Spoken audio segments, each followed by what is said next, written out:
Hey, welcome to this week's edition of the Nation's Capital Sports Show, where it's most definitely on. I'm Kevin Judah, hanging out with Afshin Banab, Chris Jerry, Vincent Charles, and our very special guest, Coach Kevin Jackson of the High Flying DeMatha Stags.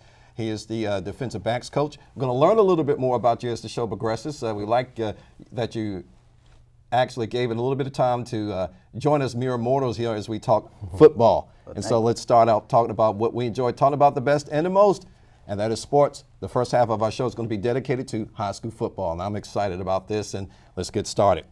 Afshin, let's start talking about the National District, Washington Lee. It consists of Yorktown. That's one of the teams that AIM normally covers. Let's talk a little bit about this district. Right, National District, the three teams that AIM covers, Yorktown, Washington Lee, and Wakefield.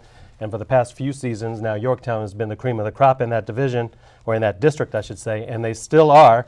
And of course, they have one of the great running backs in the area, in MJ Stewart, who's leading in yards and in touchdowns. And they are 5-1 right now, 4-0 in the National District. You got to like the things that Yorktown represents right now. They seem like a wrecking ball at the top of their district, but any teams that are actually giving them a little bit of run for their money? Well, we'll see how Washington Lee does. They haven't met yet. That's their Arlington County rival, and they always play the last game of the season. So that's what I'm interested in seeing, and we at AIM will cover that game. But Washington Lee right now looks like the only team that might give them that run for their money. All right, let's get the coach in on this. All right, yeah, I think MJ Stewart is an outstanding running back. I had the opportunity to see him play twice last season, and he's pretty much done all his work in the first half of each game, and I think he's doing the same thing this year. I know he's a University of North Carolina Chapel Hill recruit, so I expect him to do some great things in the ACC. That's right. As a matter of fact, you and I and Afshin did a game last year where it was over by the second half. I think it was like 56-20 or something to that effect, or 7. Something to that effect. Yeah, it was over by the third quarter. Yeah, definitely. Hey, Yorktown's Chris. good. Well, I would just add the one thing, as Afshin mentioned, that I'm kind of looking forward to seeing Washington Lee and Yorktown play at the end, because earlier this year, Yorktown played Falls Church. It was a close game. And so they haven't been blowing right through the National District as they have. So at the end of the year, the rivalry game, that's going to be a big one. Hey, Vincent. I know that Yorktown is a favorite team of yours, Afshin, and you're looking forward to that game. I am. I love the fans and the whole atmosphere at at Greenbrier Stadium. I think they have some of the best school spirit in Northern Virginia. It was a great atmosphere, definitely. Yeah. All right, speaking of great atmosphere, how about the WCAC? This is something that Coach Kevin Jackson knows about because one of his teams, DeMatha. Hey, they're at the top of that list. Let's talk a little bit about them. Yeah, we're having a pretty good season. We're happy with how things are going.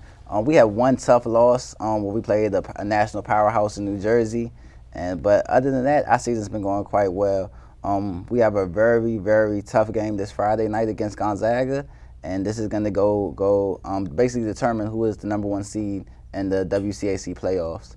So Gonzaga has a very good team. They have 2 outstanding running backs, Robbie Walker and I think Robert Corbin. I can't remember his first name, but I know Reggie Corbin, and they're outstanding. Robbie Walker's going to Ohio next year to play football, and so we're just hoping to contain those 2 guys this coming Friday. That's right. Well, it's been like a wrecking ball for DeMatha, ranked number 37 nationally and number 1 in the D.C. area, Afshin. Yeah, they are. But it's typical DeMatha Stags. I'm not saying that because you're here, but historically in the D.C. area, DeMatha in football and in basketball, they've been always one of the top teams. Well, let me say that while he's here. So I'm going to give you the opportunity to give some bulletin board material. Good Counsel obviously suffered a major injury early on in the season, the first game of the season. To Leo. But they've won, 4 straight WCACs or something like that? Yeah, the last 4 championships they have won.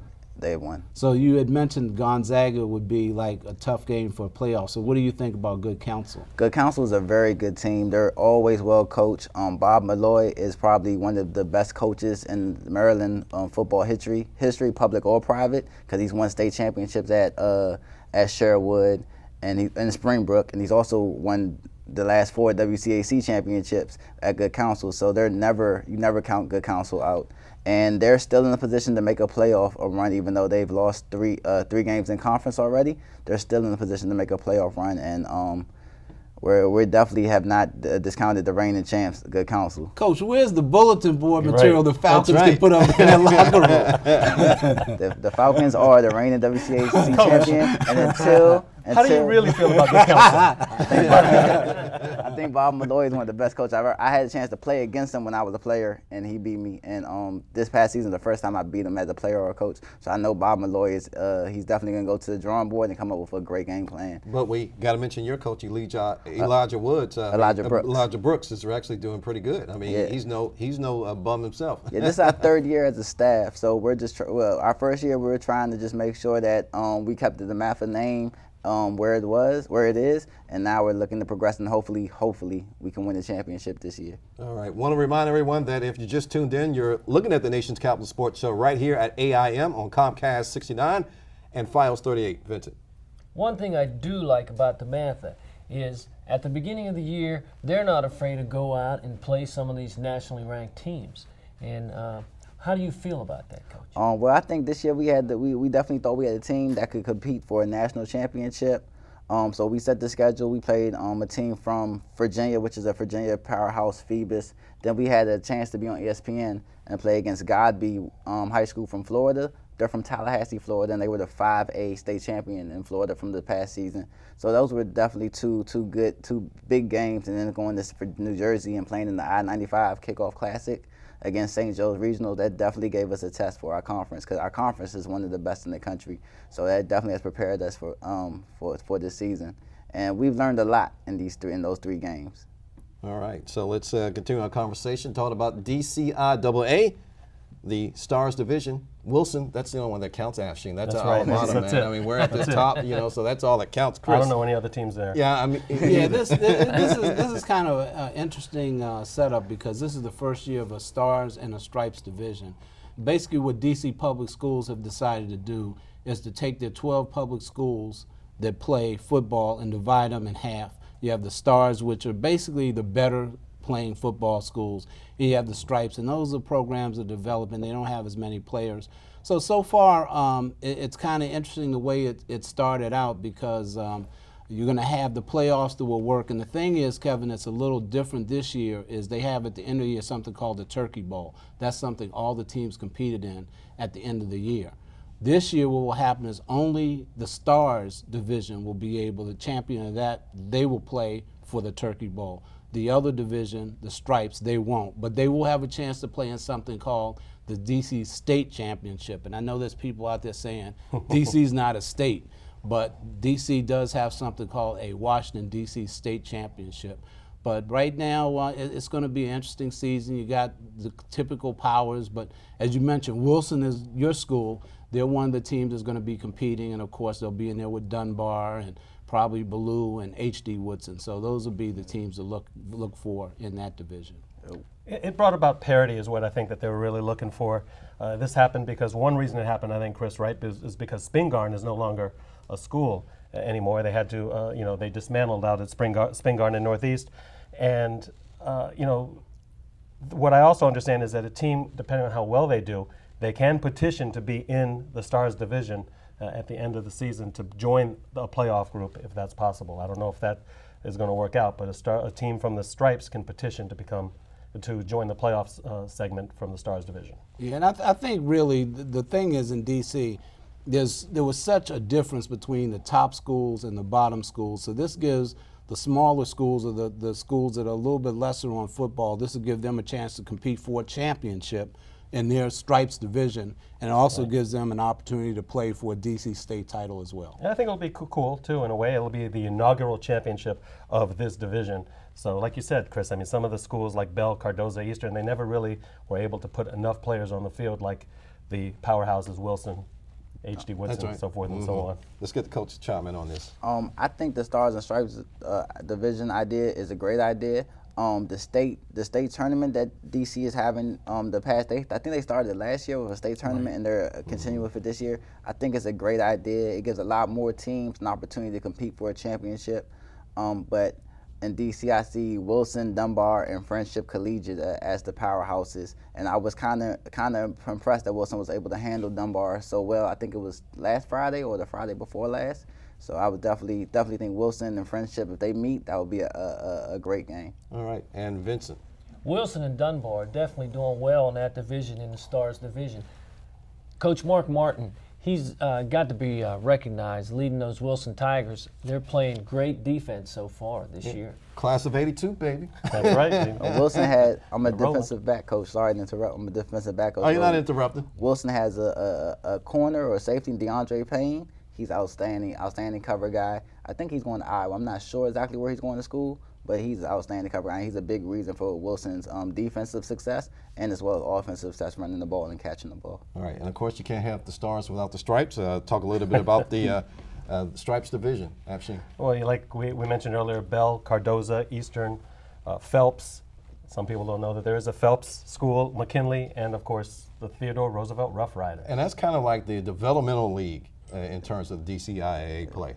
Kind of like Championship League soccer, I guess. Yeah, that's right. That's right. Watch it. But we'll see how it goes. I think it's something that could inspire a lot of kids to start going out and playing more. And then maybe if these guys in the Stripes division can pick up the pace a little bit, then we'll have some good Get back to the playoffs. old Yeah. PCIA. All right, Vincent. And right now, Roosevelt is up on top of that division, along with McKinley. The Rough Riders are a good team this year in that division. All right, thank you, gentlemen. So right now we're going to mention our TNCSS top 5 high school list. And so at number 5 we have Lake Braddock. Number 4 is Centerville. Number 3 is Gonzaga. Number 2 is Friendship. And of course, number 1. Who is that? What school is that? Wilson? Yeah, Wilson. No, DeMatha. You guys agree with this list? Well, I think DeMatha should be right up there at the top. I mean, you know, they're having a really good season. They lost to St. Joe's in New Jersey, and St. Joe's is one of the top schools in the country. So I don't have a problem with them being number 1. Centerville, I might move up a little bit. They're one of the top schools in the area as well. So Vincent. Centerville, a good team, but I agree with DeMatha. Even though Coach is here, though, they have a great program, and I agree with them being named number 1. All right, we're going to let the coach go. I think the top 3 teams, DeMatha, Friendship, Collegiate, and Gonzaga, I think they're all interchangeable. All 3 teams have played a great out-of-state schedule. Gonzaga's played a team from Florida. They played a team from New Jersey as well. Friendship, they played a Manatee from Florida, and they've kind of look like they want to join the New Jersey league, because they have their next 3 games are against New Jersey teams, and then DeMatha, we played the Florida team and the New Jersey team. So those out-of-state schedules have been tough. So I think any one of those three teams can be number 1. All right, Chris. Yeah, I mean, again, I'm with everybody else. I think it's unquestionable. DeMatha, no question, they're the number 1 team. But I'm gonna put you on the spot again. This is kind of a political thing for you to answer, but I was just curious as I was listening to you talk. Do you think there would ever be a day that it is called the Washington Catholic Athletic Conference? Do you think there'd ever be a day that they might let a non-Catholic school be in that league? No. Never. Never. And I don't think that's going to be athletic based. I think that goes for higher than the athletic directors in the conference. All right, thank you, gentlemen. We got a couple more minutes left before we bounce to the second half of the show.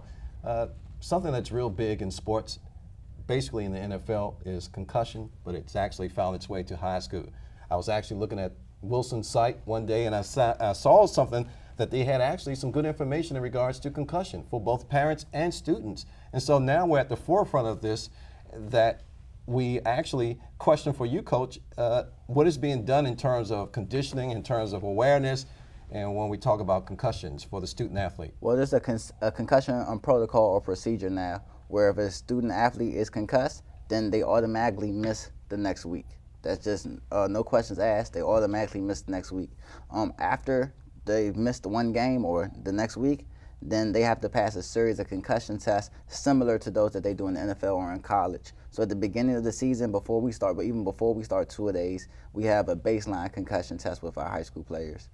Then as the season goes on and someone gets concussed, unfortunately, they have to pass that concussion test. And at DeMatha, we just recently purchased a machine that tests the brain functional level. If it's so you have the baseline, you compare that to where the student athlete is after they've been concussed. I think a lot of athletes are at risk of being concussed, especially in football rugby, soccer, these contact sports. So I think it's a good idea to sit the athletes out for a week. And this past week, our starting quarterback was out with a concussion, so he didn't play in the Bishop McNamara game yesterday. But this is a good move in the right direction, gentlemen. Would you agree? Well, yeah. We have a minute, so be judicial and fast. Absolutely. I think it's the way to go, and I'm glad to hear there's tested. It's not the old how many fingers kind Or of rule. smelling salt. No. That's right. How many fingers do you see? Oh, you can go back out there. Afshin. Yeah, absolutely. I hope they do this in a lot of other sports too, not just football, because even girls soccer, youth soccer Right. has the biggest Rate of rate of injuries among concussions among girls in the whole country. So I hope they do this elsewhere. And Vincent. I'm glad to see that the high schools are on top of this, and it's certainly going to be good in the relationship with the parents because parents definitely want the safety of their children. All right, this is the Nation's Capital Sports Show. Thank you very much, Chris Jerry, Afshin Bernard, Vincent Charles, and the coach, Kevin Jackson. Coming up after the beat, or after the break, we're going to be talking more sports. And guess what? We're going to be talking what? We're going to be talking Redskins. And then after that, the college game of the week, UVA versus the University of Maryland. Chris, get out your napkins. This is the Nation's Capital Sports Show, where you can catch us at tncss.net. We'll be right back after this. And welcome back to the Nation's Capital Sports Show, where it's most definitely on. I'm Kevin Judah, hanging out with Afshin Bernard, Vincent Charles, and Chris Jerry, and our very special guest, Coach Kevin Jackson of the high-flying DeMatha Stags. They're 6-1, 37th ranked in all of the nation. Actually, let's learn a little bit about you, Coach. You went to Eleanor Roosevelt, and that's right here in the area, and you're a proud graduate of Morgan State University, where you played cornerback, and right now you help to shape or mold young minds because you are a teacher in the DC public school system. You do it all. Yes, sir. Well, I had great coaches and mentors growing up at Eleanor Roosevelt in Prince George's County, Maryland. Go Raiders. What a shameless plug when Coach gets in there, you know. So going to Morgan State, which is a historically black college and university, they really push not push you, but they tell you that you should go back into your community and be a mentor and affect children the way that you were affected. So that was something that I really grabbed onto in college. I joined a community service organization that worked with young men, and ever since then, I felt like that was my calling in life to work with students, and to work with young men to help them get to college. You're in your third year as defensive backs coach at DeMatha, correct? Yes, sir. All right, that's a good thing. Stop calling me sir. I'm not old. Yeah, you are. Not older than you. All right. No, yeah, Kevin is modest too. He also, not only is he a teacher in the DC public school system, he also is a track coach now at the school where he and I are colleagues. So he does like double duty at the school. And we were talking about that on our drive on up here. And actually, how do you find the time? I mean, for personal time. Well, personal time is usually late at night, but I'm in grad school as well, so my personal time is usually over a computer working on a grad paper. So That's pretty cool. I figure do the work at the beginning so that you can do what you have to do so you can do what you want to do. All right, I'm glad that we have you on here, and you can come back as many times as you want. Great, I'm enjoying myself. So. All right, let's talk about the Washington Redskins. The Redskins, Washington, wow. They will be playing, as of this broadcast, they haven't played yet, but they will be playing the Dallas Cowboys. And we hope that the Redskins are going to win that game, although, historically speaking, the Redskins do not win nationally televised games, and they do not win games in Dallas. Chris? Well, when you say we. What do you mean we? But at any rate, yeah. Well, I mean we, as in the Washington Redskins, but I know you're we San Francisco. But yeah. What's their record anyway?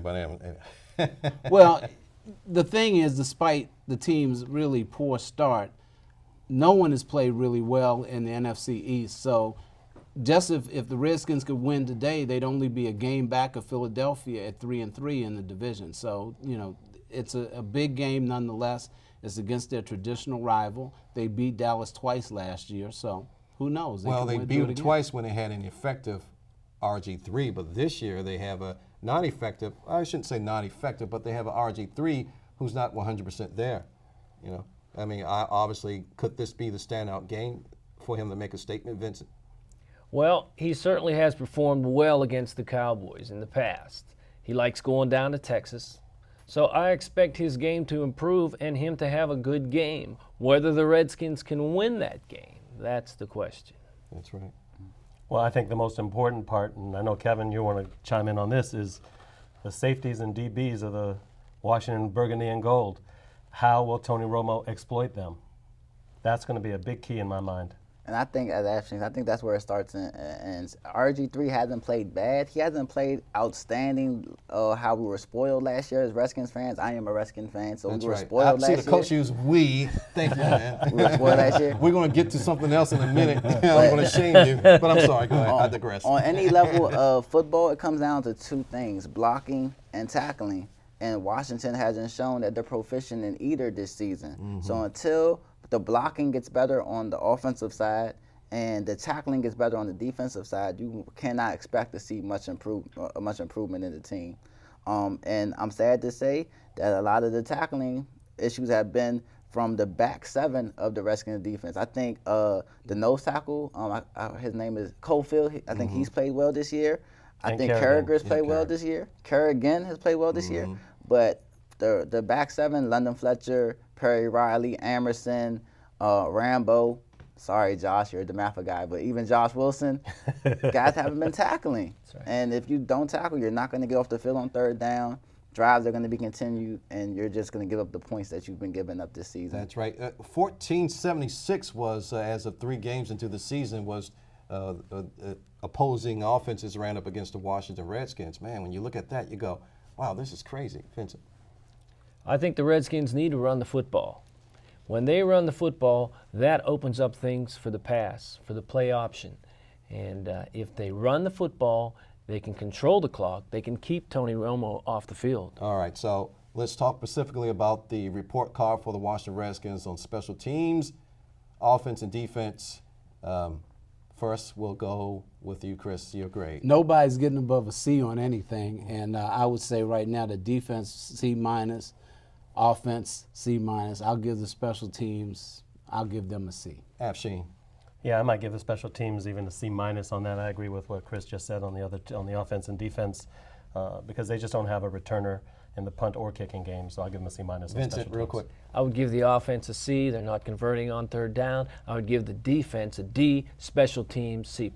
Coach. And I'm going to give everyone an E. An E. For effort? F for effort? Yeah, E for effort. Not 'Cause for excellent. in Maryland public schools, we go down to E's. I know in D.C. and Virginia, you guys give F, but in Maryland public schools, we give E's. And I'm giving an E for effort because the effort is not there, and the E is not what you want to see on your report card. If I brought an E home to my parents, then I wouldn't be participating in whatever athletic event was coming the next day. So. All right, we're going to let you have the last word on that, Coach. All right, let's move on over to something in which I've been dying to talk about this whole show, and I'm going to get after Mr. Christopher Jerry. Our game of the week, our local collegiate game of the week, the University of Maryland Terps versus who? UVA. Yahoos. 27-26. Stick a fork in it. They're done, Chris. Well, listen, you not hurting my feelings. Right now. Well, you got a lot of. You should ask for your money back, man, for those season tickets. Get half of it back. I'm not hurting your feelings, right now, but golly, it must sting. All those guys, Steve Fairchild, the offensive coordinator, Mike London. Virginia's been very, very disappointing, and if they don't straighten up the end of the season, because they could be looking at 2-10. This could be Mike London's last year down in Charlottesville. Virginia's been very disappointing this year. So right now, what's their record? They're now 2-4. And they're 0-1 in ACC 0-2. play. 0-2 in Oh, I'm ACC. sorry. I don't want to. Yeah, I just said 0-1. And then of course the Terps are 5-1, and they're 1-0 in ACC play. But in spite of all that, they haven't really played anybody worthwhile, Vincent. I mean, we talked about this in podcast 144, my man. No, they haven't. Not even UVA. That's right. It was almost a battle of the mediocres. Early on, and I use that word, cautious optimism. They really haven't played a tough schedule at the beginning of the year. But in support of Chris, that game could have went either way. Oh, yeah. Did you see that? It was almost like a legion of errors in the first period, in the first half, when you had a series of 3 Cavaliers that touched the ball. None of them came up with it. And then it ended in Maryland's receiver hand. How's that, Coach? I think Maryland. I think they're doing well for this season against Florida State. They kind of let the cat out the bag and got beat really bad. But They had a couple cats out the bag, didn't they? but I think Coach Edsel and Coach Loxley are doing a good job. I like the fact that Coach Loxley is recruiting in the area, and he's getting a lot of his skill positions from the D.C. metropolitan area. So I think Maryland is going to continue to do well. They're going to go to a bowl, and I think next year they can compete for. Well, they're going to be in the Big Ten next year. No. So we're going to let you hear the last one, that Coach. And so now we're going to go to our email. It comes from Michelle Palmer Brito of Washington, D.C., and she wants to know that do you think Florida State is the real deal? And Michelle likes Boyd and Clemson. So we'll go around the table. First with you. I think Florida State is the real deal. That's the big game coming up, Florida State and Clemson. I expect Florida State to go into Death Valley and beat Clemson. All right, Afshin. I think our email is perfect timing. I expect Clemson to beat Florida State, but Florida State is the real deal. Vincent. I expect Florida State and their quarterback, famous Jameis Winston, to go down there and whoop Clemson. Coach. Well, I've been thinking about this for a while, and I think that Clemson is gonna beat Florida State. I think because Florida State has a freshman quarterback, and Taj Boyd and Sammy Watkins are going to be too much for Florida State's defense. All right, here's the last question. Wait a minute, you're the tiebreaker. No, I'm a scared of this one. I'll let you, let it go on tape with you guys. Who do you guys like in the ACC? And that's Michelle's last question. Well, in the ACC, I think I'm sticking with what I just said. I think Florida State will beat Clemson, and I think in the ACC championship game, I think it's going to be Florida State against the dreaded Hokies of Virginia Tech, and I think Florida State will win the ACC. Afshin. Now, I think Clemson's going to win the ACC. I think this is finally Taj Boyd's year, that whole Tigers team. I think this is their year. right. I just do. Clemson. I say Florida State, I agree with Chris, over Virginia Tech. Virginia Tech is having a fine year so far. And Coach. I think Virginia Tech, because if you look, I watched the first game, Alabama versus Virginia Tech, and the Virginia Tech defense shut down Alabama's offense, and Alabama's supposed to be the best team in the country. So I think the Fuller brothers, who are playing defensive back for Virginia Tech, are going to be able to shut down the Florida State wide receivers, and I think Virginia Tech, if they can get over their quarterback issues, can beat Florida State. All right, thank you very much, Coach Kevin Jackson. Wow, we're going to let you hear the last one on that. Man, where has 30 minutes gone? It's been a breeze. Gone. It's Yeah, been that was fun. fast. Poof, Under be these gone. hot lights on a Sunday evening, man, I enjoy Yeah. talking sports with you guys. We have a lot of people behind the scenes that make us shine in HD and look good. Yeah, well, we have to start off again with our producer, Kevin Sampson, who's That's filling right. in for Devin Gallagher. Another great job. And my Michigan man, Charles Smith. Graphics, Steve Cordell. Audio, Ken Briley. And of course, our trio of camera operators. I'm not sure if everyone's here. Jane R. Stewart, Sally Galestino, and Kimberly Phillips. Another job well done. And of course, our photographer is here. That's right. That's right. Sue Wright. Thank you very is much, here. Sue, for coming Thank in. you. We appreciate it very much. She is here to make us look good as well. That's right. And happy birthday to Ken Briley.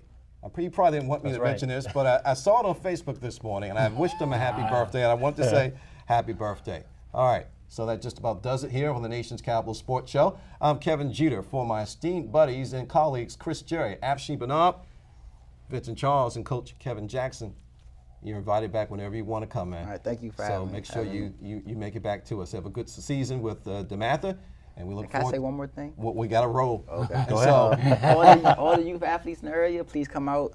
If you want to, you can watch a DeMatha game, wear your jersey, and you will be able to get them for free. all right, thank Oh, wow, all right. Oh, you inviting us to? We can You free- guys will have to pay though. Oh, yeah. I'm gonna have a second thoughts about inviting him back. No, I'm just But messing all with the you. youth teams in the area, they're free to come out to any DeMatha game. That's good stuff. That's cool. Well, that's good stuff. I'm glad you did stop me. This is the Nation's Capital Sports Show, where it's most definitely on. Have a great sporting day and a great sporting week. We'll talk to you next week. That's right, next week on another edition of the Nation's Capital Sports Show, where it's most definitely on.